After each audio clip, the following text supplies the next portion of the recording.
세계 3차 대전이 가까워졌다고 보시는지. 안 좋은 조건들이 결합해가지고 장기전으로 가면은 일단은 경제 위기 한번 올 가능성이 높아지죠. 전쟁이란 건 측이 안 되는 거기 때문에 갈 경우에 그냥 시나리오를 생각해 보겠습니다. 최악의 시나리오를 상상해 보겠습니다. 최악의 여러분이 중국의 전략가라 생각해봐라. 미국이 중동에 발이 묶여가지고 자기 힘을 이렇게 쓰고 있는 상황만큼 이들에게 좋은 게 어디 있을까? 여러 이제 들려오는 말에 따르면은 이란 입장에서의 최고의 정치적 목표는 뭘까요? 체제의 생존이거든요. 어떻게 버팁니까 지금? 정치 지도부가 1000명이면 1000명 죽여봐라. 우리는 계속 싸운다라는. 그리고 미국의 약점을 건드려야겠다. 미국의 약점이 뭔가요?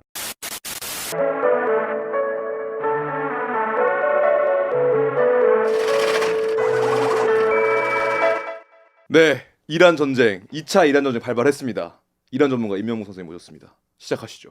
긴급 상황입니다. 네. 지금 어떻게 되고 있는 거죠? 다짜고짜. 일단은 지금 현재 오늘이 며칠이죠? 3월 9일? 3월 9일? 3월 9일, 네. 3월 9일 월요일 오전 11시 코스피 8% 빠지고 시작했습니다. 네. 5,100이에요 다시. 네. 관망충이라 세이브 됐습니다. 저는 이거 이렇게 될 줄 알았는데 안 팔고 그냥 버티고 있다가 그러니까 저는 결단에 약해가지고 그래서 매매가 쉽지가 않아요. 그러니까요. 네. 자 어쨌든 지금 투자 얘기할 시간이 아닙니다. 그 전쟁은 네. 비극이기 때문에. 네. 그래서 저번에 저희가 1차 전쟁 때 임명웅 선생님 모셨는데 그때 좀 이란의 역사 이런 거 간략하게 얘기를 했잖아요. 그래서 그걸 좀 5분 요약으로 좀 얘기를 하고 넘어가는 게 괜찮을 것 같습니다. 그럼 그냥 바로 할까요? 이란 역사 요약? 그때는 제가 봤을 때는 그 완전 뭐 20세기로 돌아갔고 지금은 그냥 조금 더 현대판 재해석 느낌으로 5분 정도 한 21세기 버전으로. 네, 간단하게 말하자면은 이란은 1979년에 이슬람 혁명을 일으켜가지고 국가 이념 자체가 반미, 반이스라엘, 이슬람 해방 이런 거를 내걸고 있던 국가였는데요. 그 21세기에 들어서는 그래도 미국이 너무 세니까 이 혁명을 하자는 파가 있었고 내부에 그다음에 협상을 해서 그냥 우리 정상 국가로 가자라는 파가 나뉘어가지고 계속 논쟁을 벌이고 있었습니다. 근데 이제 이스라엘 같은 경우에는 이거 믿을 수 없다. 쟤들이 협상을 해가지고 어차피 저기는 최고 지도자라는 존재가 있고 혁명 이념 자체가 저렇게 설계가 됐기 때문에 우리를 언젠가 계속 파괴하려 될 것이다. 쟤네들 믿을 수 없다라고 해서 미국과 이란의 협상에 계속해서 번번이 방해를 나섰습니다. 네, 그나마 근데 이라크의 사담 후세인이 살아있을 때는 이라크랑 이란이 혁명 일어나자마자 8년간 전쟁을 했거든요. 서로 견제가 됐는데 미국이 이라크를 박살을 내버리는 바람에 이라크 국민의 이제 50%가 시아파인데 이란이 또 시아파의 대빵 국가잖아요. 그렇죠. 그래서 이라크가 그냥 통째로 이란한테 넘어가 버립니다. 그래서 이란 세력이 서로 이제 이라크랑 이란이 견제하던 구도가 깨지고 이란 세력이 중동에서 엄청나게 커졌는데 여기에 사건이 하나 더 발생하는 게 아랍의 봄이라는 사건이고요. 2011년에 튀니지, 이집트, 예멘, 바레인, 시리아 등지의 전체 아랍 지역에서 엄청난 민중 봉기가 일어나서 독재 국가들이 무너지는 사건이 있었는데요. 이게 독재 국가가 무너졌다고 민주주의가 오지 않고 오히려 그 이슬람주의자들 그리고 종파, 뭐 시아파니 뭐 자이디파니 뭐 이런 온갖 세력들이 발호를 하는 중동 전체의 어떤 내전적 상황에 벌어지게 되거든요. 그때 이란 같은 경우에는 우리가 이 기회에 세력을 확대해야 된다. 왜냐면은 전진 방어 개념이 있어요, 이 나라는. 그래서 우리가 그 앞마당에다가 이제 좀 멀티를 깔아놔야지 방어를 하더라도 전쟁이 터지더라도 거기서 우리가 방어를 하지 본토에서 방어를 안 한다라는 그런 개념이 있어서 그래서 시리아에 있는 그 아사드 정부 알라위파라고 하는 시아 계통의 소수 종파인데 이슬람이 아니란 말도 있지만 어쨌든 여기 아사드 정부를 지원을 하고 그다음에 예멘의 후티라고 하죠. 안사르 알라는 정식 명칭은 예멘에 있는 후티를 지원하고 그리고 이제 그 전에 1980년대에 이미 혁명 동지였던 레바논의 시아파 정당인 무장 조직인 헤즈볼라 뭐 이렇게 해가지고 이라크까지 포함해서 중동 전체의 저항의 축이라는 그 어떤 시아파 이란이 후원하는 시아파 혁명 네트워크가 있었고요. 여기에 대해서 거대한 공포를 느끼는 나라가 이스라엘과 이제 사우디였습니다. 네. 이스라엘은 뭐 당연히 공포를 느끼죠. 자기 머리 위에 이제 그 이란이 원래 이스라엘이랑 되게 떨어져 있는 나라잖아요. 근데 이라크, 시리아, 레바논 통하면은 이란 세력이 육로로 이스라엘에 그냥 붙어버린 거예요. 엄청난 공포를 느끼는 상황이었고 게다가 이란은 또 핵무기를 뭐 만드네 마네 막 이런 어떤 걸 하고 있었기 때문에 여기에 대해서 이제 불만을 느끼고 있었고요. 사우디아라비아는 자기들이 이제 순위파 왕정이니까 두 가지가 무서운 건데 하나는 이제 시아파가 무섭고 두 번째는 민중혁명이 이제 무서운 거죠. 이란이란 나라가 이슬람 혁명이 그 팔레비 왕가를 무너뜨린 거니까 우리 왕가도 그러면은 민중혁명으로 무너지는 거 아니냐는 공포가 있기 때문에 중동 전체에 걸쳐서 이제 이스라엘이 계속 이란을 확장을 못하게 막고 사우디도 이란을 확장을 못하게 막는 어떤 그런 게 벌어졌는데 오바마가 여기에 불만이 많았습니다. 오바마가 보기에는 앞으로 미래의 미국의 경쟁자는 중국이다. 그렇기 때문에 이 미국이라는 자원을 잘 써야 된다. 중국에 집중을 해야 된다 해서 그 이란과 핵협상을 하죠. JCPOA라고 핵협상을 해서 이란이 핵무기를 안 만들겠다고 해서 그 국제원자력기구의 사찰도 받으면서 나름 성실하게 지켰는데 근데 미국 입장에서는 이란이 핵만 안 만들면 된다지만은 이스라엘과 사우디 입장에서는 핵만 안 만드는 걸로 믿을 수가 없다. 왜냐면은 이란 세력이 이렇게 엄청나게 확장을 해버렸는데 저걸 어떻게 그냥 두냐 해가지고 미국에 이제 그 로비를 겁나 이제 했거든요. 모종의 로비. 모종의 로비를 했고 정확히 무슨 내용인지 모릅니다. 2016년에 트럼프가 당선이 되면서 그 2017년에 이란하고 오바마가 했던 핵협상은 깨버리겠다라고 해서 그냥 깨버립니다. 이란 입장에서는 뒤통수를 맞았다는 생각이 들고 또 협상을 해야 된다. 미국과 화해를 해야 된다라고 하는 세력은 정치적으로 그냥 소멸을 해버립니다. 자기들이 말할 수 있는 게 없어진 거죠. 그래서 그 이란에 있는 그 혁명파와 강경파들이 다시 이제 발호를 해가지고 막 이제 다시 이제 그 중동 지역에다가 혁명 전쟁을 막 시동을 걸었죠. 그 과정에서 트럼프가 2020년에 카셈 솔레이마니 장군이라는 그 이란의 해외 혁명 그 군사의 대장이었던 그 솔레이마니 장군을 죽이는 일도 벌어지고 여기까지가 일단 2020년까지 스토리고요. 그 다음부터 벌어지는 일들은 뭐냐면은 그 사우디랑 이스라엘이 슬슬 약간 가까워지려고 합니다. 왜냐면은 사우디는 원래 이스라엘을 싫어했죠.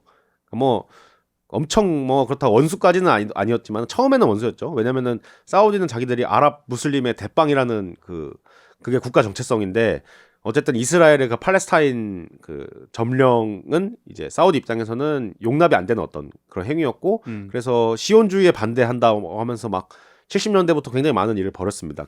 그래서 이스라엘과 사우디는 절대로 이제 사실은 그러니까 미국의 둘 다 약간 협력국으로서 그냥 미국하고 같이 가긴 했어도 그 둘끼리는 마치 우리 한국 일본이 서로 미국하고는 동맹이지만은 서로는 사이 안 좋듯이 그런 관계였는데 이란의 세력이 너무 커지니까 이스라엘이 트럼프를 통해 가지고 접근을 하죠. 이런 수니파 아랍 국가들한테.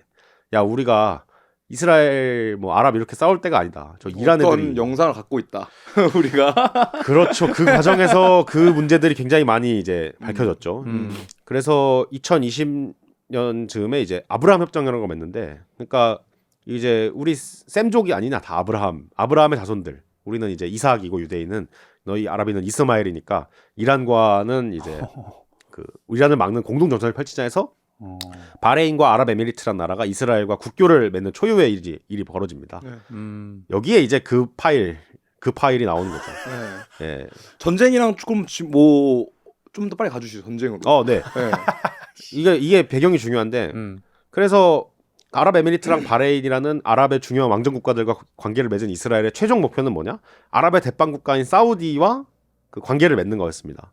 수교를 하는 거죠. 그러면 어떻게 되냐면은 이스라엘이 팔레스타인 땅을 점령하고 있잖아요.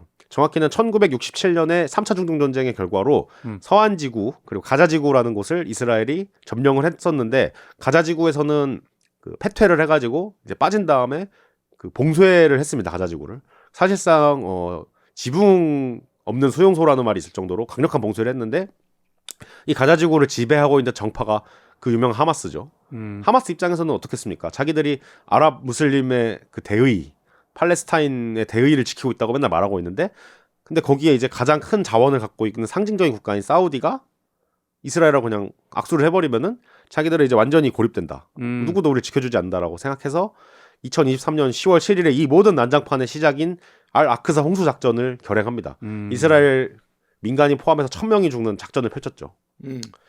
자, 여기서부터 뭐가 문제가 되냐면은 이스라엘의 계획은 가자 지구나 서한 지구의 어떤 상황은 뭐 이미 통제 가능하다. 우리는 이걸 컨트롤하고 있고 이제 사우디하고 수교를 하면은 완벽하게 이제 우리 이스라엘의 어떤 그 팔레스타인 그 점령 통치는 완벽하게 진행이 되고 궁극적으로는 이제 우파 시온주의자들은 꿈에 그리는 제3성전을 건설할 수 있다. 이게 무엇인지는 SP에서 저번에 앱스타인 파일 특집을 보시면 되고요. 제3성전을 건설할 수 있다는 장기 계획을 세우고 있었는데 갑자기 가자 전쟁이 벌어지니까 이 모든 게 다 틀어진 거예요. 왜냐? 첫 번째는 현재 네타냐후 총리가 사법 리스크가 있습니다. 부패 문제로 인해서 퇴임하면 감옥 갈 수도 있어요. 그리고 두 번째로는 이 가자 전쟁에서 이스라엘군이 너무나 잔혹한 진압 작전. 처음에는 이게 이스라엘의 자위권 보호라고 이제 정당화가 됐는데 250만 인구 중에 지금 7만 명을 죽인 거는 굉장히 사실은 정당화될 수 없는 인도주의적 참사라는 말이 많았고 국제 사회에서 특히 미국의 MZ 세대 사이에서 이스라엘에 대한 비호감이 굉장히 늘었습니다. 그쵸. 소위 말하는 부머라고 불리는 기성 세대들은 기독교에 대한 신실한 신앙을 바탕으로 이스라엘이 그래도 우리 편 아니야라는 생각이 있는데 폭스뉴스만 보시기 때문에 근데 이제 X라든가 뭐 이런 대한 미디어를 보는 사람들이 크게 늘어나면서 SPNS TV 그런 거 같은. 이제 SBS TV 같은 거 보시는 분들은 미국에서 좌파 우파를 가리지 않고 이스라엘 이제는 저거 상종을 못하겠다 하면서 음모론도 막 크게 늘어나고 뭐 그러면서 이제 앞으로 미국이 세대가 점점 가면 갈수록 절대적인 미국의 이스라엘 지지는 어려워질 것 같다 장기적으로 이런 어떤 우려가 커지는 상황 그리고 올해 또 총선이 있습니다 이스라엘에. 그렇기 때문에 이 네타냐후 입장에서는 느긋하게 계획을 세웠다가 갑자기 빨리 이 문제를 해결해야 되는 거고 빨리 이 문제를 해결하는데 가장 좋은 방법은 어떻게든 저 이란이라는 가장 중대한 위협을 터트려 버리는 거죠. 그래서 이제 트럼프 행정부를 계속해서 압박을 하고 이제 그런 와중에 이란에서는 이제 경제 제재가 계속해서 장기화되면서 국민들이 체제에 대한 불만을 품고 있다가 시위를 벌였고 그 시위가 격화가 되는 과정에서 정권 공식 통계 3,000명 그다음에 시민단체 추산 최대 3만 명까지 그 사람들을 죽이는 어떤 굉장히 비극적인 유혈 진압이 있었고요. 이제 그런 와중에 이제 여론이 고조된 상황에서 트럼프 행정부가 이 걸프와 중동의 거대한 군사 자산을 몰아놓고 이제 협박을 한 거죠. 니네 한번 죽기 싫으면은 협상장 나와가지고 항복해라고 했을 때 이란이 우리 항복 안 해. 핵은 우리가 어떻게 니들이랑 대화할 수 있는데 너희들이 요구하는 다른 거 미사일 문제랑 영내의 우리 친구들 버리라고 하는 거는 우리 절대 못 해준다. 근데 이스라엘이 원하는 게 이거거든요. 미사일이랑. 그러니까 스쿼드를 포기할 수 없다. 그렇습니다. 스쿼드를 포기할 수 없답니다. 그래서 이 문제에서 타협을 못 보겠다고 판단이 되자 전격 2월 28일 공습을 시작한 게 현재 상황이죠. 배경이죠. 근데 이번 공습에서 하메이니가 죽었잖아요. 그렇습니다. 근데 이게 뭔가 좀 그냥 단순히 어떤 나라의 독재자가 죽은 게 아니고 이게 시아파라는 거대 종교 집단의 리더인데 이거를 죽인 건 저는 좀 굉장히 큰 것 같고 이게 전쟁이 그냥 단순히 뭔가 어떠한 단순 마찰로 끝나지 않을 거라는 확신이 조금 들었거든요. 맞아. 그러니까 이스라엘 같은 경우가 모사드가 워낙 강력한 첩보망을 갖고 있고 이번에는 뭐 AI라든가 뭐 클로드니 파란티언이 뭐 이런 어떤 기업들과의 어떤 기술 군산복합체를 통해서 놀라운 수준의 첩보와 감시 정찰 뭐 이런 능력을 바탕으로 하메네이를 죽였다라는 말이 나오지만은 사실 하메네이는 그냥 자택에서 폭사를 한 거고요. 뭐 이건 다른 얘기지만 어쨌든. 근데 이런 이란 국영 매체 미디어 피셜로는 하메이니는 이제 미사일 폭격 당할 걸 알았는데 이제 더 중동의 대의를 위해서 가족들과 함께 기도를 하면서 폭사했다. 요런 설도 있는데 요거는 좀 신빙성이 있다고 보시는지. 저는 그게 신빙성이 있다고 보여지는데요. 이게 시아파라는 그 종교를 좀 알아야 되는데, 그러니까 일단 그 전에 이스라엘은 그 정치 지도부에 대한 강력한 타격을 하면은 참수 작전을 벌여 성공을 하면은 정치적 목표가 어느 정도는 달성될 수 있다라고 생각한 것 같아요. 왜냐면 마두로 할 줄 알았던. 그렇죠, 마두로 할 줄 알았던 거죠. 왜냐면 그 전에 미국의 마두로 작전도 그렇고 굉장히 잘 말씀해 주셨는데 이스라엘이 중동에서 벌인 많은 작전들 같은 경우가 그런 식의 지도부 참수 작전으로 신속한 성과를 거두고 항상 빨리 끝났어요. 빈라덴 뭐 이런 식으로. 예. 그렇죠. 이번에 재작년에 레바논의 그 헤즈볼라 수장 죽인 것도 그렇고 이란도 이제 그렇게 될 거라고 아마 생각했던 것 같습니다. 근데 시아파는 이제 여기서 시아파 얘기를 해야 되는데 수니파와 다른 점은 뭐냐면은 일단은 그 이맘 알리라고 하는 그 무함마드의 그 친족이죠. 이 사람이 무함마드의 어떤 정통 후계자가 돼야 된다라는 사상을 갖고 있어요. 근데 실제로 역사가 그렇게 안 흘러갔고 이맘 알리부터가 이미 암살을 당하고 이맘 알리의 그 아들들이 있죠. 그러니까 무함마드의 손자죠. 무함마드의 손자들이 그 후계자를 이어야 된다고 했는데 갑자기 이제 우마이야라고 하는 어떤 그 폭군이 나타나가지고 막 이제 무함마드의 가족들을 막 괴롭힌다라는 어떤 그게 불만이 있었어요.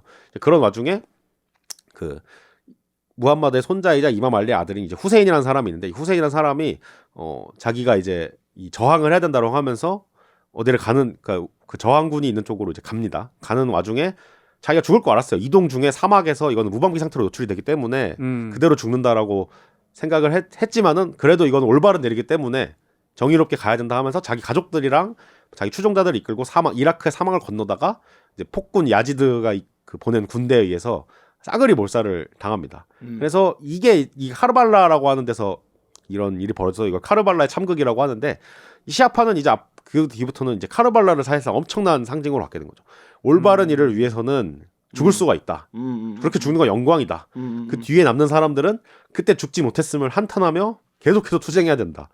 수니파들이 시아파하면 진짜 이를 부득부득 가는 게 이렇게 독종들이 그렇게 그 탄압을 받으면서도 계속해서 버티면서 자기들끼리 막 이렇게 똘똘 뭉쳐가지고 이런 어떤 투쟁을 벌인다는 점에서 네. 이제 됐습니다. 그리고 그 어쨌든 그게 2, 3명 되잖아요. 그 어떻게 보면은 강력한 신자들이. 근데 이제 그들의 헤드가 제거된 상황에서 이게 뭔가 단순히 뭔가 압박을 넣어가지고 친미 정권을 바뀌는 게 이게 현실적으로 가능할지 굉장히 좀 어렵다고 저는 보거든요. 네, 제가 생각했을 때는 저는 하메네이라는 사람이 이 사람이 86세, 87세였는데 자연사를 했으면은 이란 정권이 굉장히 흔들렸을 거라 생각합니다. 내부 권력 투쟁에다가 그러니까, 뭐 부패 문제라든가 뭐 독재 문제가 굉장히 많았기 때문에 근데 이 사람이 86세에 이 너무나 아까 말한 카르발라 스토리잖아요. 그러니까 이 사람이 뭐 시위대를 얼마나 많이 죽였다. 당연히 뭐 억압해다 잘못된 건 굉장히 많은 사람이지만은 이 스토리 자체가 미국에 맞서가지고 그러니까 시아파 피 부글부글 끓게 하는 스토리 아닙니까 이게? 미국에 맞서서 50년 동안 내가 혁명의 삶을 살아왔다가 마지막에 소박한 그 집무실에서 그러니까. 라마단 금식을 지키면서 가족들과 함께 기도를 하다가 미군이 펑 때려가지고 자기 아내, 딸, 뭐 며느리, 손자, 손녀까지 다 함께 그냥 저승으로 갔다. 이거 자체가 시아파에게는 너무 그 1400년 전의 신화, 1300년 전의 신화를 그대로 재현하는 듯한 그런 어떤 피 끓는 생각이 들면서 이번에 이제 정권의 지지층들이죠. 그러니까 시아파를 엄청 열심히 믿고 이슬람 혁명을 그 신봉하고 맹신하는 인구가 이란에 제가 생각하기로 30%쯤 됩니다. 이란 인구가 9천만 명이니까 3천만 명이거든요. 거의 한국 인구만큼 제 생각에는 조금 되는데 과장 좀 하자면은 이 사람들이 이번에 완전히 돌아버린 거죠. 왜냐면은 이 사람들이 그동안 맨날 약간 저는 이란에 가봐서 말할 수 있는데 이 사람이 위축돼 있었어요. 이 사람들이. 왜냐면은 그 교육받은 사회의 중산층과 민간 사회의 주류들은 언제적 혁명 진짜 답답해 죽겠네 이러면서 저 못 배운 것들이랑 부패한 지도부나 이 혁명 얘기하지 이거는 뭐 다 끝난 거야. 좀 더 개화 쪽에 가까웠구나. 많은 대부분이. 그쵸. 중산층 위주로 도시 중산층 위주로 그렇게 하고 있었고 이 혁명을 지지한 사람들은 국가기구랑 뭐 대중적인 어떤 모스크 이런 데는 있지만은 맨날 이제 약간 뭐랄까 항상 이제 사회 다수가 우리를 경원시하고 좀 막 우리 되게 싫어하고 이런 거에 대해서 자기들이 폭력으로만 이 체제를 유지해야 된다라고 하는 그런 것에 대한 위축된 감정이 있었거든요. 근데 이번에 하메네이가 딱 미국에서 죽었으냐. 야 봐라 임마. 명분이 생겼다. 이게 맞잖아. 우리가 말한 게 맞잖아. 혁명이 맞고 미제국주의가 잘못된 게 맞고 하메네이는 자기의 사리사욕을 위해서가 아니라 위대한 대의를 위해서 평생을 살다가 미국에 맞서서 죽은 거야라고 이제 소리칠 수가 있게 된 명분이 생긴 거죠. 그러면서 이제 그 미국에 대한 지금 엄청난 수준의 폭격이 벌어지고 있음에도 불구하고 계속해서 이제 항전을 외치게 된 거죠. 그러면은 지금 여기까지 이 터지기 전까지 미국이 개입하기 전까지 그 이란 안에서 일어났던 그 엄청난 시위들 그거의 시위의 그 백그라운드는 뭐예요? 왜 그게 계속 일어나고 있었던 거예요? 그러니까 첫째는 당연히 가장 중요한 건 경제난이죠.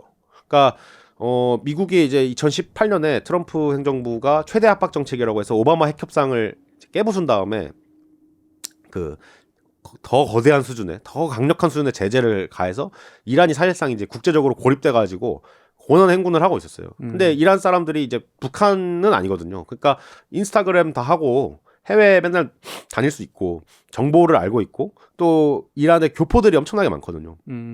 그들과 소통을 하면서 우리가 왜 이렇게 살아야 되냐라고 하는 불만이 있고요. 그 다음에 그 사우디랑 이스라엘이 지원한 약간 그 해외 동포 언론이 있습니다. 이란 인터내셔널이라고 하는 언론이 있는데 이런 언론들에서 이제 팔레비 시절에 대한 향수를 굉장히 많이 프로모팅을 했죠. 그리고 그 이란 체제 내부에 막 이런 부패가 있다 이런 거에 대해서 이제 체제를 그 비판하고 체제에 막 약간 막 어떻게 보면 절반은 찌라시 절반은 진짜 사실 같은 것들을 섞어가면서 이 체제가 지금 완전히 지금 그 무너지고 있다라는 식의 어떤 걸 말했고 실제로 이란 체제는 부패했습니다. 왜냐면은 혁명 수비대라든가 아니면은 그 성직자 중에 고위층들이 국가 자산을 통제하고 있고 제재가 걸려 있잖아요. 제재가 걸려 있으면은 이 국가 자산을 통해 가지고 꼼수를 쓰지 않으면은 외환이라든가 중요 자산에 접근을 할 수가 없어요. 그래서 엘리트층들이 사실상 부자는 더 부자가 되고 그 교육받은 중산층들은 거기에 이제 정치적 연줄이 없으면은 껴들 수가 없는 굉장히 고통스러운 상황과 불만 가득할 상황이기 때문에 중산층 위주로 그리고 이제 먹고 사는 것 자체가 막 수자원 위기라든가 뭐 여러 가지 더 겹치면서 농민이라든가 도시 빈민까지도 시위에 가담을 했죠. 이 과정에서 이란 체제가 뭐랄까 경고를 계속합니다. 우리 국가가 지금 엄청 힘들고 우리 정책이 잘못된 것도 우리도 알고 있으니까 근데 이런 체제를 뭐랄까 비판하는 경제난에 대한 시위는 우리가 얼마든지 이제 뼈 아프게 받아들이겠다라고 하면서 계속 경고를 합니다. 근데 이거 선 넘으면은 너희들 진짜 죽을 줄 알아. 뭐 막 팔레비를 외치고 뭐 미국이 폭격해 주세요 이런 거 말하면은 니들 진짜 다 죽인다 이렇게 계속 경고를 했는데 1월 8일에 이제 그 미국에 있는 레자 팔레비라고 하는 그 79년 혁명으로 쫓겨난 그 왕세자였죠. 리얼 왕조. 리얼 왕세자가 여러분 들고 일어나십시오 해서 저는 혁명 수비대에 뭐 50명 정도의 저의 끈앞을 그 뭐야 있습니다. 여러분이 일어나시면은 내부에서 호응해가지고 정권을 뒤집겠습니다 했는데 정권 내부에서 아무 일도 없었고 정권은 계속 경고를 했죠. 죽인다. 니네 진짜 이번에는 선 넘으면은 진짜 끝장낸다 해서 그런 비극이 벌어진 거죠. 그럼 그 세력들 원래 시위를 하던 그 세력들은 지금 하메네이가 암살이 되고 나서 그걸 오히려 더 뭔가 받아서 이렇게 일어나고 있는 상황인 건가요? 아니면 어떻게 그 시위 부대들은 그 세력들은 지금 어떻게 진행이 되는 건지? 그러니까 이슬람 공화국 체제를 굉장히 혐오하고 증오하는 어떤 이란의 인구 집단이 굉장히 많습니다. 저도 이란 갔을 때 그런 친구들도 실제로 많고요. 뭐 그 친구들도 지금 연락이 안 되지만 어쨌든 이 친구들은 이제 이런 어떤 뭐랄까 그러니까 이슬람 공화국 전체를 그러니까 개혁이 아니다. 이거는 체제를 무너뜨리고 혁명을 일으켜야지만 이 이란이 살 수가 있다라고 있는 인구 집단 같은 경우에는 일단은 잔혹한 유혈 진압으로 인해서 목소리를 낼 수가 없어졌죠. 죽음이 무서우니까 첫째로는 뭐 공식 3,000명, 비공식 3만 명까지 간다면은 사실은 굉장히 엄청나게 많은 수가 죽고. 그러니까. 근데 이런 상황에서 그래서 이 사람들이 미국의 폭격만이 답이다. 미국과 이스라엘이 정치 지도부를 제거해가지고 어떤 레짐 체인지, 체제 교체를 해줘야지만 우리가 이제 어떤 해방을 누릴 수가 있다라고 하는 어떤 그런 담론들이 굉장히 이제 이란 내부에서도 많이 유통이 됐습니다. 그러면은 그 하메네이가 암살이 되고 나서 이 사람들은 좋아했겠네? 그래서 그 많은 어떤 SNS의 사진도 그러니까 SNS에서 그 하메네이가 죽은 것에 막 환호하는 사람들은 사실은 대부분은 해외에 있는 이란인들이고요. 국내는 언론 통제가 있기 때문에 그렇게 쉽게 볼 수는 없지만 테헤란 시내라든가 뭐 지방의 여러 도시들에서 특히 젊은 층들 위주로 그 만세를 하고 막 춤을 추고 이런 영상들이 관찰이 됐죠. 그래도 좀 그 하메인의 죽음에 애도를 하는 사람이 더 그래도 비율이 크죠. 시아파들이 아무래도 그렇다고 생각이 됩니다. 네. 근데 이게 1차 공습보다 뭔가 2차 공습이 훨씬 더 강도가 높은 것 같은 게 이게 이란이 쏘는 걸 봐도 뭔가 처음에는 그냥 내가 봤던 건 1차에서 미사일 몇 발 쏘고 아이언돔에 다 막혔대. 그래가지고 기술력 좋구나 이랬는데 지금은 무슨 뭐 미사일을 쏴가지고 그게 막 100개로 해체가 돼가지고 테라비브가 지금 거의 불바다 되는 걸 제가 영상을 봤거든요. 근데 AI일 수도 있는데 이거 좀 더 강도 높게 나오는 이유는 그리고 뭐라고 생각하십니까? 이것뿐만이 아니라 그 다른 중동 나라 국가들을 이번에 어택하기 시작한 게 네. 이제 뭐 두바이나 이런 미국 그 협력 국가들을 먼저 친 게 이게 나는 굉장히 큰 차이라고 생각을 하거든. 1차에는 그냥 이란 대 이스라엘이었으면은 지금은 중동 뭐 걸프 이쪽을 다 공격을 하면서 더 키우는 느낌이 있어가지고 나는 1차적으로 그걸 봤을 때 이란이 왜 저런 짓을 하지? 뭔가 적을 중간에 있었던 사람들도 뭔가 이제 이란한테 공격을 할 수 있는 어떠한 그런 권리를 주고 이거를 뭔가 선빵을 때렸으니까 이게 뭔가 지금 더 이상해진 상황인 것 같은데 분명히 그것도 플랜 됐을 거라고 생각하거든요. 그래서 그게 좀 더 왜 그렇게 하는지. GCC 공격의 의도가 뭡니까? 자, 일단은 이게 그 전쟁이나 군사 문제에 대해서 우리가 바라볼 때 가장 중요한 거는 전략적 사고인데 전략적 사고의 핵심은 뭐냐면은 첫째로는 전쟁은 이건 클라우제비츠라는 사람이 말한 건데 전쟁은 정치의 연장이라는 말이 있거든요. 그러니까 전투 한 방 이긴다고 끝나는 게 아니라 전쟁은 의도하고 있는 정치적 목표를 달성해야만 한다. 이 정치적 목표를 달성하는 그 수단이 전략이다. 이거거든요. 그러니까 우리는 이제 이란에 대해서 얘들이 알라후 아크바르만 하는 무슨 자살 폭탄 테러하는 막 돌아버린 놈들이라고만 생각할 게 아니라 그런 면이 없진 않은데 자살 폭탄 테러 안 합니다만 어쨌든 그러면 그런 이념적인 면이 없진 않지만 얘들이 그래도 대학 교육 받고 자기네들 해서 엘리트만 만들고 미사일 만들고 이런 능력이 있다는 거는 전략적 사고가 된다는 애들이거든요. 그러니까 이란의 전략적인 어떤 정치적 목표와 전략적인 그 사고를 생각해야 됩니다. 자, 그러면은 이란 입장에서의 최고의 정치적 목표는 뭘까요? 체제의 생존이거든요. 우리 이슬람 공화국이라는 이 체제가 어떻게든 버텨내야 된다라는 음. 거거든요. 어떻게 버팁니까? 지금 최고 지도자가 죽었는데 첫째로는 정치 지도부가 우리 몇 명 죽여도 우리는 계속 나온다. 100명이면 100명, 1000명이면 1000명 죽여봐라. 우리는 계속 싸운다라는 의지를 보내야 됩니다. 그리고 미국의 약점을 건드려야겠죠. 미국의 약점이 뭔가요? 민주주의 국가 약점 선거에 종속된다는 거죠. 트럼프는 중간 선거가 11월에 있습니다.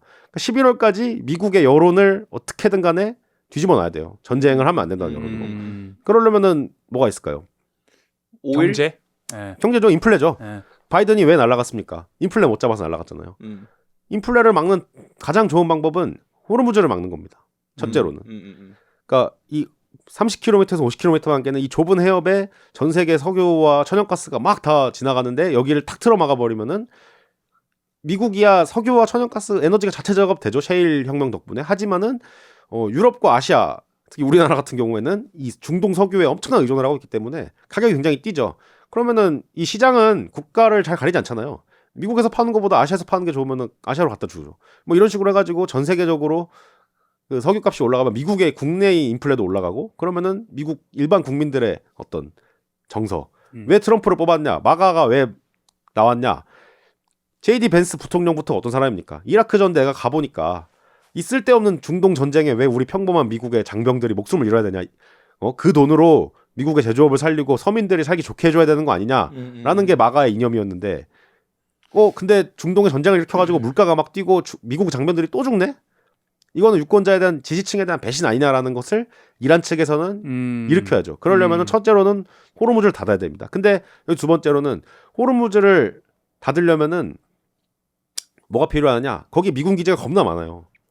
그 미군 기지가 전부 이란을 노리고 그 타격 원점을 제공하고 레이더 시스템이 이란의 미사일 쏘면은 그거 다 캐치해가지고 방공 요격 미사일로 날려주고 대표적으로 작년 전쟁 때 이란이 이스라엘에다가 미사일 엄청나게 발사했는데 거기에 대해서 요격 시스템이 작동을 했잖아요. 그게 뭐냐면은 걸프만에 있는 바레인의 제5함대가 있고 그 다음에 UAE, 카타르, 뭐 오만, 요르단 이런데 미군 기지가 싹 깔려 있거든요.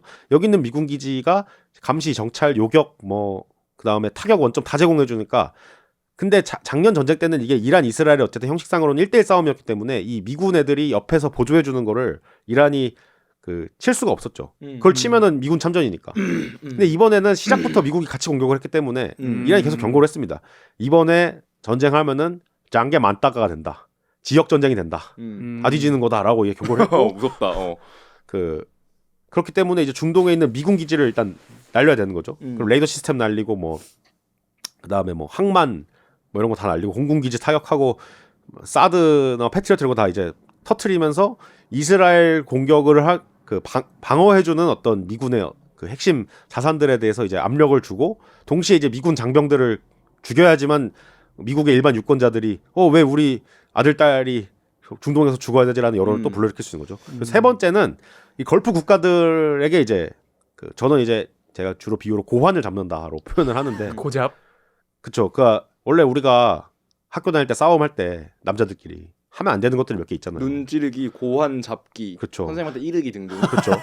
근데 내가 죽을 것 같으면은 잡아야 되지 않겠습니까? 그쵸. 지금 미국, 이스라엘이 어쨌든 칼을 빼들어가지고 막 그러니까 일진자리 지금 뺏기게 생겼는데. 근데 이제 이란 입장에서는 그러면은 어떻게든 간에 가장 약한 고리를 계속해서 쥐어짜야 돼요. 쥐어짜야 되는 고환을 쥐어짜야 돼요. 그게 걸프 국가들입니다. 아랍에미리트, 카타르, 사우디아라비아, 바레인, 오만은 좀 다르고 오만은 그 중재를 하려 했기 때문에 뭐 이런 나라들인데 쿠웨이트도 있다. 이런 나라들이 우리가 그냥 두쫑쿠라고만 생각하지만은 지금 두바이가 쫀득해지고 있거든요. 그러니까 이 나라들이 세계 경제 차지하는 위상이 그냥 뭐 호텔 가가지고 인스타그램에다가 사진 찍고 이런 수준이 아닙니다. 인피니티 풀 수준이 아니죠. 예. 이 국가들은 일단은 거대한 자본으로 울리는 국부 펀드가 있고 그다음에 도시 개발 프로젝트가 엄청나게 진행이 됐고 거기에 뭐 각종 뭐 과학 기술부터 첨단 데이터 센터 뭐 공항 지금 전 세계 항공 다 끊겼죠. 중동 그쪽 지역에서 쓰는 거. 그리고 제벨알리나 이런 데서 쓰는 항만 물류 그다음에 남아시아라든가 이제 아랍, 이집트 이런 데서 이주 노동자들이 와가지고 거기서 돈 벌어가가지고 송금하는 거 등등 해가지고 세계 경제에서 차지하는 위상이 정말 높고요. 맞아요. 이 나라들은 이 모든 거를 석유와 천연가스가 안전하게 흐르고 그 다음에 공항이 안전하게 작동을 하고 여기가 아주 사업하기 좋고 여러분들 런던 날씨 칙칙하죠? 두바이에서 에어컨 쐬면서 세금도 미녀들과 없습니다. 함께 놀고 음. 뭐 이렇게 사치와 향락을 즐기면서 비즈니스 하세요. 세금도 없습니다. 어차피 이란이요 미국이 지켜줍니다. 이런 식으로 광고를 해야 되는 나라들이었어요. 이란 입장에서는 왜 그러면은 이 나라들의 민간 시설까지 때리냐? 간단한 거죠. 두바이나 아부다비나 도하를 화려한 러시아 올리가르히와 중국 부자들, 인도 부자들, 런던의 상류층들과 뭐 이런 사람들이 모여가지고 화려한 비즈니스를 나누는 공간이 아니라 피난민 행렬이 막 발생하고 전쟁터, 도시가 막 사재기 행렬이 일어나고 이런 데로 만들어버리면은 두바이 니네 파산 한번 해볼래? 제가 메시지를 주는 거죠. 자, 파산하기 싫으면은 어떻게 해야 될까 너희들이? 나한테 설득해볼래? 나는 죽기 아니면 살긴데? 미국한테 가서 설득해야지? 니네 미국 국회의원들 매수 많이 해놨지? 로비도 많이 해놨지? 자, 빨리 미국한테 달려가가지고 형님 제발 전쟁 끝내주세요를 애걸해라 라고 하는 게 이란의 계산인 거죠. 근데 이게 군사가 뭔가 이란에서는 뭐 이란이 싹쓸이했다고 하고 트럼프 말 들으면은 뭐 이란 뭐 모든 군사력이 지금 무방비 처리가 됐다고 하는데 지금 그래도 좀 객관적으로는 지금 어떤 상태인가요? 그 밸런스가? 군사적으로는 당연히 미국과 이스라엘이 압도적 우위죠. 왜냐면은 이란이 경제 제재를 받았고 방산 협력도 잘 중국이나 러시아랑 협력을 잘 안 했거든요. 이란 입장에서는 일단 첫 번째로는 내부의 친서방파들이 중국과 러시아랑 너무 붙어버리면은 앞으로 미국하고 화해가 힘들어진다라고 하면서 이거를 막았고, 그 다음에 군부의 강경파들은 이란이 그 우리식대로 주체 사상적으로 할 수가 있는데 중국과 러시아에 의존하면 안 된다라는 그 두 파벌이 이제 양극단에 있는데 이게 아다리가 맞아 떨어져가지고 이란은 이제 자주 국방을 해왔고, 그래서 사실은 미군과 이스라엘을 단독 상대하기에는 특히 방공망 차원과 공군력 뭐 이런 데서 굉장히 역량이 있어서 지금 뭐 일방적으로 얻어맞고 있죠. 버티기 작전으로 해서 가는 느낌이군요. 그렇죠. 이게 버티기 작전이 중요한데 결국에는 베트남전 모델이거든요. 이게 그 미군을 이긴 전쟁들이 몇 개 있어요. 베트남전, 아프간전, 이라크전 이런 게 있고, 그 이 전쟁들의 특징은 이제 인민 전쟁이라는 건데요. 쉽게 말해서 전 사회의 모두가 끝까지 싸운답니다. 고도로 정치적이고 이념적인 의식화가 주민들 전체에 이루어져 가지고 그 고난의 행군, 뭐 물도 못 마시고 밥도 굶어가면서 끝까지 싸워서 미국을 이겨낸다. 왜냐? 미국은 이건 남의 나라 전쟁이다. 그러니까 미국의 그 남북 전쟁이나 아니면은 하와이가 공격받은 이 진주만 같은 2차 대전이 아니라 남의 나라의 전쟁에서 물고 늘어지면은 미국인들은 어쨌든 포기할 수밖에 없다. 그들은 이 땅에 어떠한 애착도 권리도 뭐 이거 없기 때문에, 이게 이제 그 반제국주의 인민전쟁의 이제 기본 어떤 상식이고, 이란도 너무 이건 뭐 설명이 길어지니까 뭐 그냥 빠르게 가자면은 베트남전에서 돌고 돌아서 계보가 있습니다. 이란의 군사 사상에 끝까지 버틴다 해. 여기서 만들어낸 게 이제 모자이크 방어라는 건데요. 이게 약간 궁극기 같은 거예요. 이란에 궁극기가 몇 개 있어요. 하나가 이제 호르무즈 막기고, 두 번째가 그러니까 혁명 수비대라는 조직을 만들 때 미국이 당연히 시작부터 지도부부터 이제 날려버리고 시작할 거라는 건 너무 명확하잖아요. 이스라엘이나 이럴 때 갑자기 이제 지도부가 날아간 다음에 화평파가 등장을 하고 개혁파나 뭐 서방파가 등장해가지고 우리가 이렇게 개고생하지 말고 그냥 적당히 양보하고 항복한 다음에 휴일을 도모하면 어떨까요라고 한 사람이 나올 수밖에 없잖아요. 그렇죠. 근데 이게 하메네이라든가 뭐 혁명에 목숨 걸겠다는 인간들이 이런 걸 좋아할까요? 만약에 그런 상황이 벌어지면은 뜨겁지 않죠, 충분히. 그렇죠. 뜨겁지 않죠.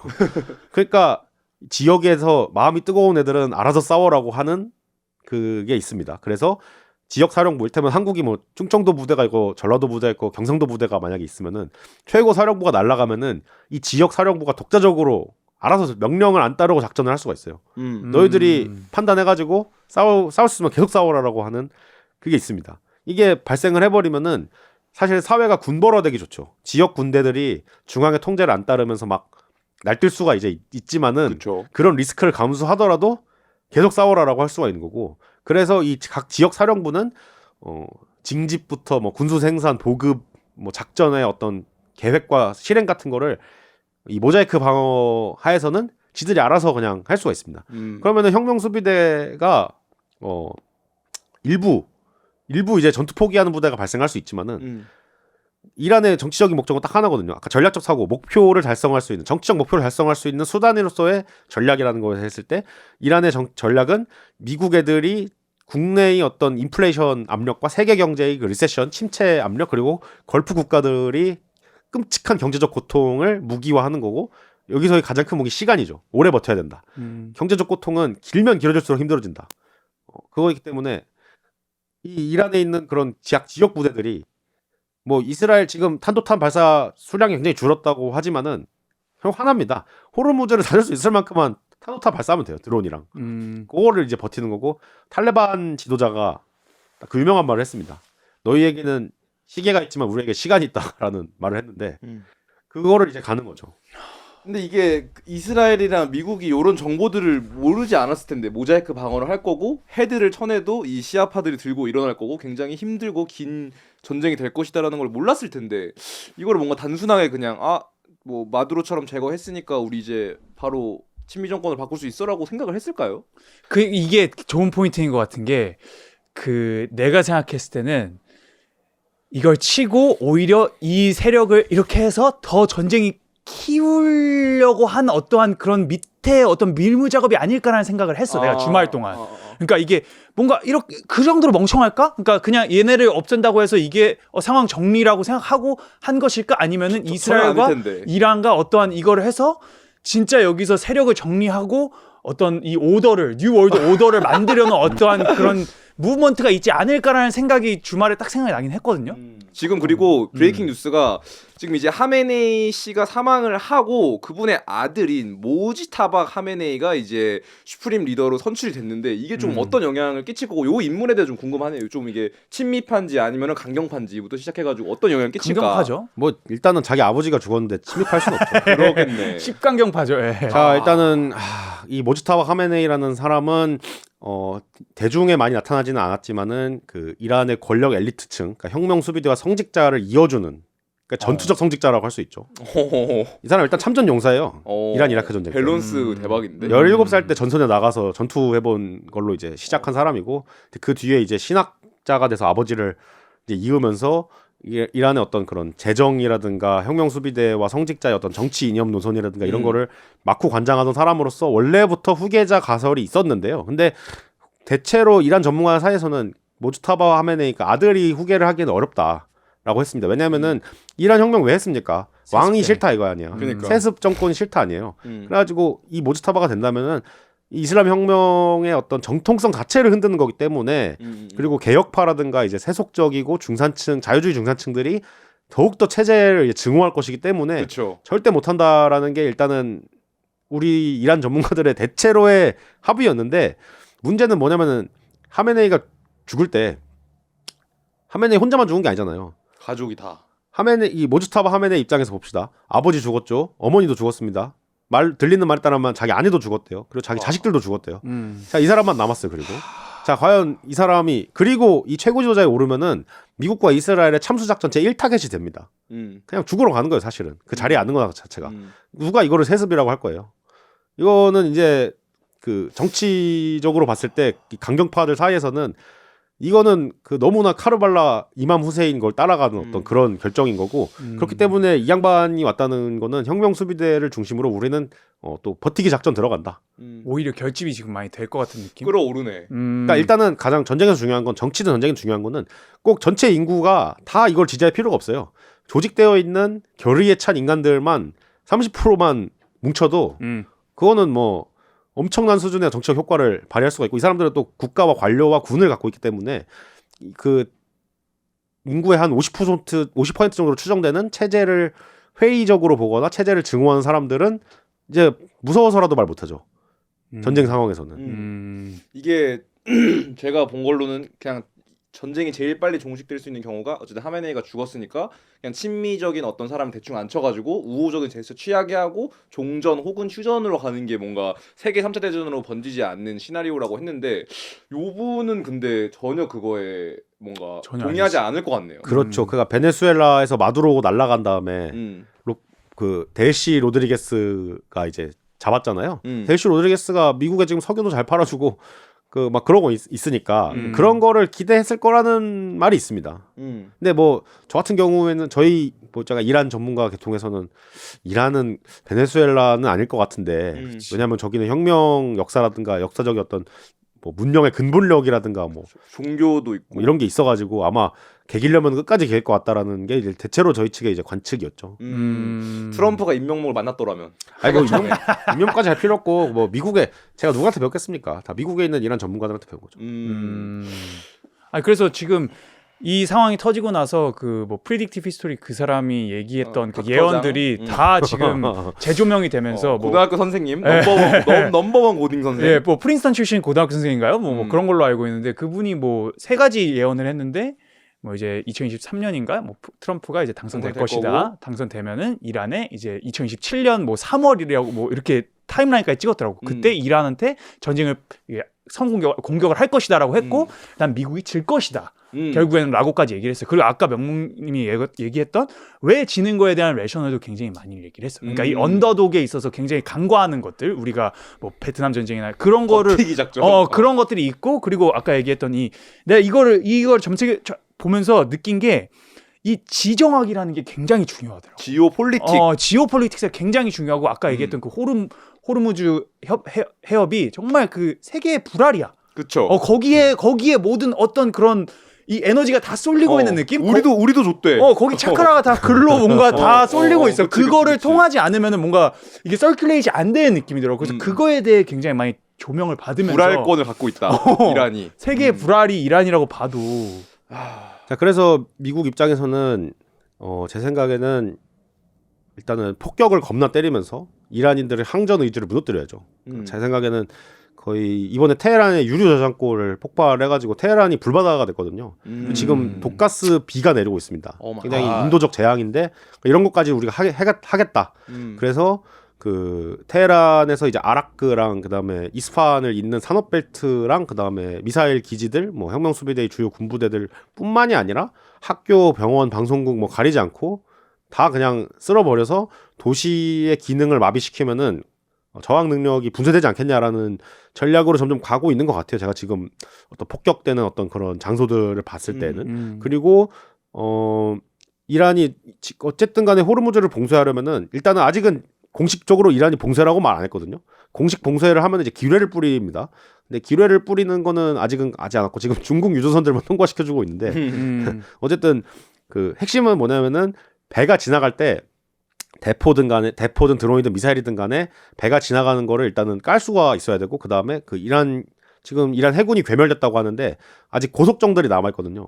그래서 그 조그마한 고속정으로 배에다가 이제 불사질러 버리는 그런 걸 통해 가지고 해협을 막을 수가 있는데 이 능력, 이란이 호르무즈를 막을 수 있는 능력을 어떻게든 그 분쇄해 버리겠다. 그게 그러니까 남부 지역에 대한 제 생각에는 어떤 초토화 작전 뭐 이런 것들이 가능할 수가 있고 그 다음에 호르무즈에 섬들이 있거든요.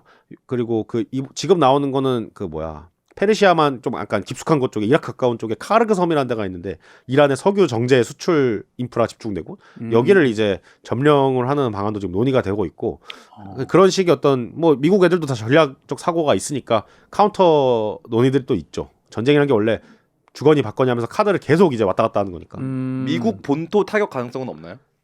그거는 제 생각에 음모론 세계관에서는 가능성이 있는데 퍼스트 플래그를 통해서 전쟁 지지를 이끌어내는 게 통킹만 사건을 비롯해가지고 또 유구한 어떤 정치 전술이라서 근데 뭐 아직은 뭐 근데 이란이 일단은 미사일 사거리가 미국을 때릴 수는 없습니다. 그러니까 이게 여기서 이란이 만약에 미국 본토를 때리게 된다면은 그때는 정말 이게 핵을 쓸 수 있는 어떠한 카드가 생기는 거잖아. 뭐 이게 뭐 진주만 사태랑 비슷하게 미국 본토를 때릴 전략적 합리성은 전혀 없죠. 왜냐하면 미군 기지가 그냥 미국 본토예요, 사실은. 그렇긴 하죠. 우리 그 평택 기지도 그 주소는 캘리포니아로 돼 있을걸요 아마.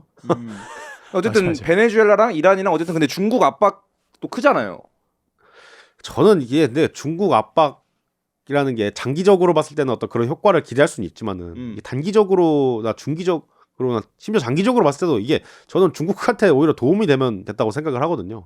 왜냐하면은 지금 이 대륙 국가들이죠. 러시아나 중국이나 뭐 이란 같은 나라들이 쓰는 거는 A2AD라는 거거든요. 반접근 지역 거부라는 건데 뭐 여기서 핵심은 이제 그러니까 미국이 우월한 해군력과 항공력으로 이 대륙 국가들을 이제 박살을 내왔죠. 그동안 많이. 그러니까 이 나라들 입장에서 또 방어를 해야 되잖아요. 그래서 주로 이제 미사일 전력을 바탕으로 엄청나게 많은 미사일들을 지금 이란이 하는 게 딱 그런 건데 미사일을 그냥 쏟아 부으면은 된다라는 거고 그걸 이제 우리 미국이 접근하는 거를 방어할 수가 있다 이러는데 미국 입장에서는 당연히 그러면 또 이걸 막아야죠. 전쟁이라는 게 그런 거니까.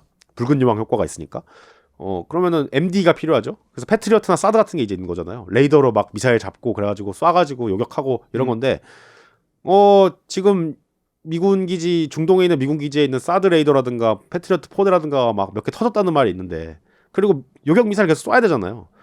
미국이 물론 당연히 잘 막죠. 잘 막지만은 이게 재고가 무한한 게 아니면은 어디서 갖고 와야 되지 않겠습니까?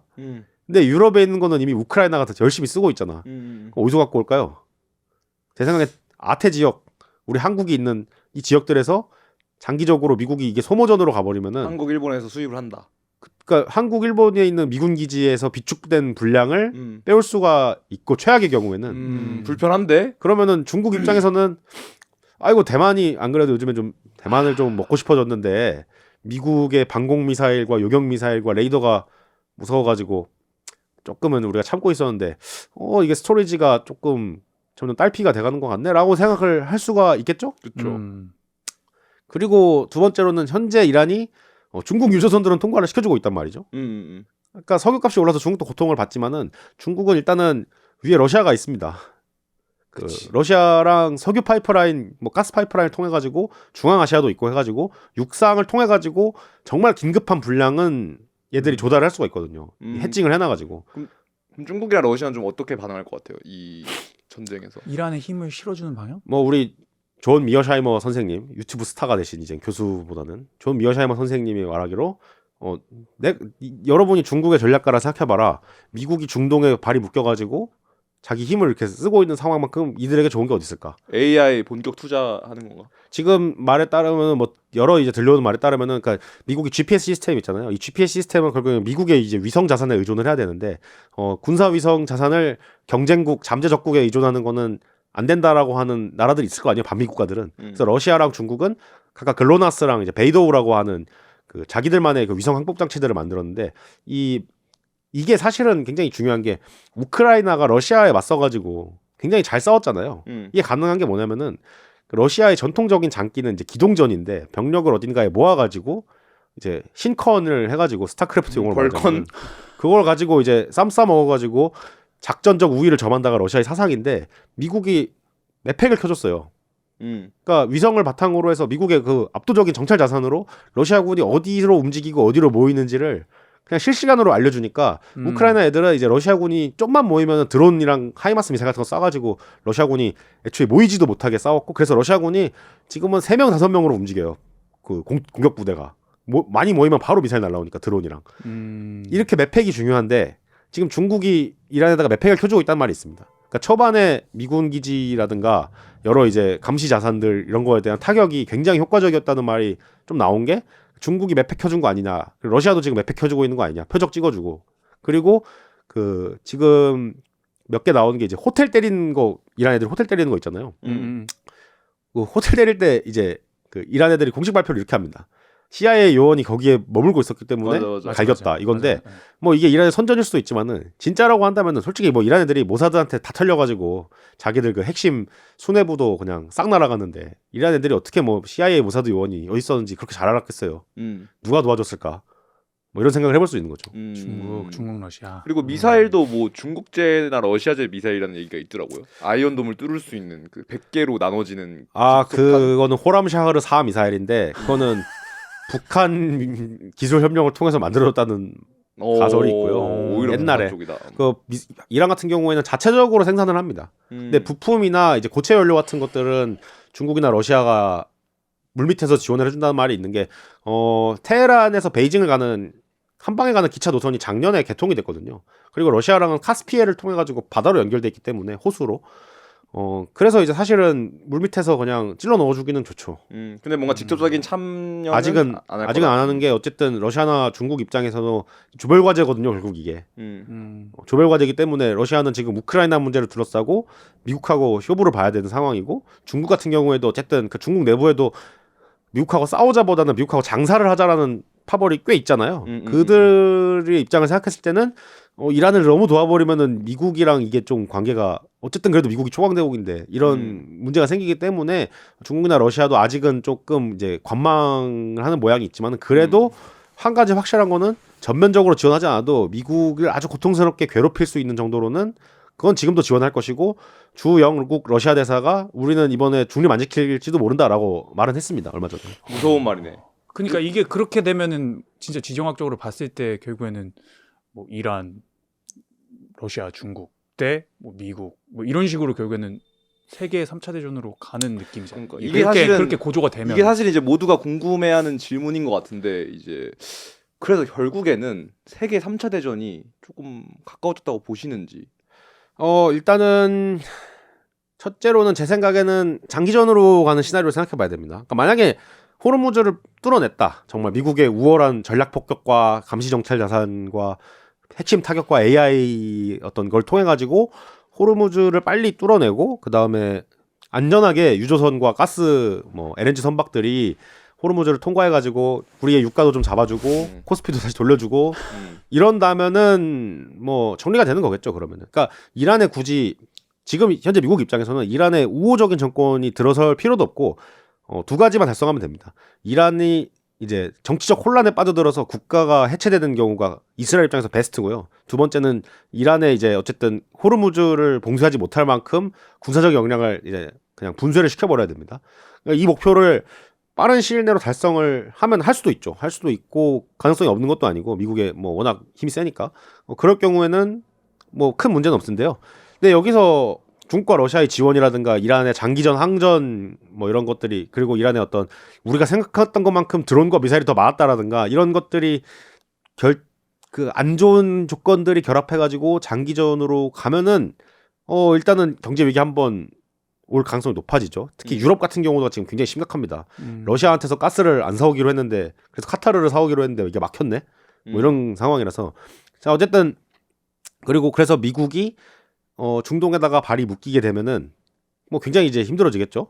그러면 트럼프 입장에서는 제 생각에는 그러니까 이거는 뭐 제가 이게 장기전 뭐 간다 아니다 확답을 하는 게 아니고 전쟁이란 건 이게 예측이 안 되는 거기 때문에 갈 경우에 그냥 시나리오를 생각해 보겠습니다. 최악의 시나리오 상상해 보겠습니다. 최악의 시나리오 상상해서 미군들이 막 죽어 나가고 인플레 막 오고 이란은 계속 버티고 중국 러시아가 막 지원하고 이렇게 될 경우에 트럼프의 정치적 위기가 오겠죠. 마가 지지자들을 배신했고 성공도 못했으니까 이럴 경우에는 일단은 탄핵 위기가 시작될 수 있습니다. 왜냐하면은 전쟁 개전은 의회 권한인데 사실은 의회 그 뭐 개전 동의 같은 거 안 받고 그냥 지가 버린 거기 때문에 이러면은 이제 문제가 생길 수가 있죠. 그러면은 트럼프 입장에서는 탄핵을 조용히 되거나 아니면은 비상 조치를 우리 조선인들이 경험해봤던 비상 조치를 한번 할 수도 있는 상황이고 뭐 그러면 사실은 미국의 어떤 정치적 불안정성이 굉장히 커질 수가 있어요. 그리고 두 번째는 사실은 미국은 이걸 어떻게든 빠져나올 수도 있을 수도 있습니다. 미국 입장에서는 뭐 어쨌든 이란 입장에서도 진짜로 종말론적인 전쟁을 하고 싶지 않을 거 아니에요. 자기들도 혁명을 계속 한다고 하더라도 뭐 싸그리 뭐 죽을 때까지 뭐 다 싸운다. 베트남도 결국에는 미국이랑 화해했잖아요. 전쟁 끝내고 이란도 이제 그렇게 사실은 엔드포인트랑 출구 전략을 장기적으로 생각을 하겠죠. 지금 심지어 지금 혁명파 항전파들 입장에서도. 근데 이스라엘에 대해서는 얘들이 어떨까? 이 난리통을 만들었다고 얘들은 생각하겠죠. 이스라엘이. 물론 이스라엘은 이란 애들이 이걸 만들었다 생각하고 지금 그게 싸우고 있는 거지만은 이란 입장에서는 적어도 이스라엘만큼은 우리가 용서할 수 없다라고 하면서 계속 이스라엘을 괴롭히려고 이제 할 겁니다. 그리고 전쟁이 장기전으로 가고 그러니까 이스라엘이 원하는 바는 제가 봤을 때는 요즘에 이제 분석가들 사이에서 많이 나오는 건데 이스라엘이 원하는 바는 이란 내전이라는 거예요, 결국에는. 그러니까 이란의 뭐 민주주의, 인권 이런 거를 위해서가 아니라 이스라엘의 목표는 오직 이스라엘의 어떤 그런 분열. 안전이기 때문에 자기를 위협할 수 있는 중동의 크고 강력한 국가가 존재 자체를 하면 안 된다라는 거고 중동의 어떤 이 개난장판을 보면은 왜 다 이런 식으로 흘러가는 것 같아. 리비아 지금 나토가 개입했다가 거의 내전 상태죠. 이라크 뭐 사실상 사담 후세인 날려버린 다음에 그 수니파 시아파 쿠르드로 나눠가지고 힘을 못 쓰고 있죠. 시리아는 뭐 내전 난 다음에 지금 그 아사드 정부가 무너졌지만은 바로 이스라엘이 남부에다가 병력 진입시켜가지고 사실상 내전 조장하고 있죠. 그러면은 이것들을 종합했을 때 이스라엘이 원하는 거는 어차피 친서방, 친이스라엘 이란이 한번 뒤집혀가지고 뒤통수를 맞은 전력이 있는 거잖아요. 이스라엘 입장에서 생각을 해봅시다. 팔레비 정권 믿고 열심히 뭐 친하게 지내는데 갑자기 애들이 시아파에 미쳐가지고 혁명을 일으켜가지고 우리를 막 말살시키겠다고 하는 최악의 적이 됐네?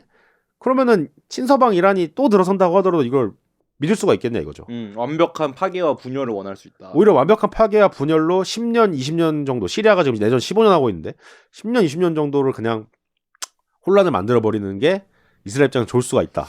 그러니까 이스라엘에 맞선 지금 나라들이 중동에서는 지금 다 그렇게 되긴 했어요. 그쵸. 그러니까 다 내전 좋아지진 상황이나 않았어요. 뭐 리더십이 없어지는 상태로 네. 갔는데 그럼 여기서 이제 연장전을 넘어가기 전에 제가 생각했을 때는 이제 아까 얘기했던 JD 벤스, 트럼프 다 마가 진영이 사실 이게 말이 안 되는 무브잖아요. 그래서 이걸 말하는 게 뭐 미국이 왜 이러냐를 그래서 이 미국이 이거를 왜 하는가? 이거에 대한 어떤 동기가 무엇인가? 사실, 왜 이렇게까지 자기의 뭔가 정치적인 리스크를 지어가면서 트럼프가 굳이 왜 이란 안 하기로 한 거를 왜 하냐에 대한 이제 정치적 분석이 많이 들어가고 있는데 이거 타임라인을 보면은 2026년 2월 타임라인만 보더라도 제가 봤을 때는 이제 내러티브가 클리어합니다. 그리고 이제 사실 지금까지는 이제 뭐 이란 학자 내지 뭐 방송에서 할 수 있는 그런 좀 역사적인 교과서적인 이야기였다면 이제 연장전에서는 이제 사실은 우리가 진짜 믿고 있는 네네. 이런 이야기들로 좀 넘어가야 될 때인 것 같습니다. 네, 그러기 위해서는 이제 앱스타인 파일 인명목 특집을 한번 보시고 그쵸, 무조건 선제적으로 봐야 됩니다. 제가 봤을 때는 이게 연관이 없다고 하기에는 너무나 많은 드로우들이 있다.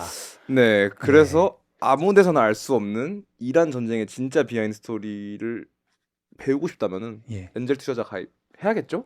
해야죠. 예, 여기서 진짜 이제 뭐 음모론이라고 할까요? 뭐 아무튼 뭐 저희가 생각하는 진짜 네, 앱스타인 진실들을 세계관 속으로 한번 네. 달려가 보도록 하겠습니다. 네. 전지적 앱스타인 시점이 필요합니다. 저벤스. 참고로 이란에서 앱스타인 파일을 굉장히 자기들의 체제 선전용으로 많이 써먹었거든요. 그 테헤란에서 혁명 기념일 행사를 했는데요. 2월달에 그때 했던 게 뭐냐? 바알 신상을 세워놓고 바알 신상을 불태웠습니다. 사탄을 맞아, 불태우는. 우린 사탄에 맞서는 혁명이다라고 하는 거죠. 뭐 그런 어떤 세계관. 그래서 일단 뭐 연장전에서 뵙겠습니다. 페이스. SPNS 정렬 신호로 바뀌었습니다. 네,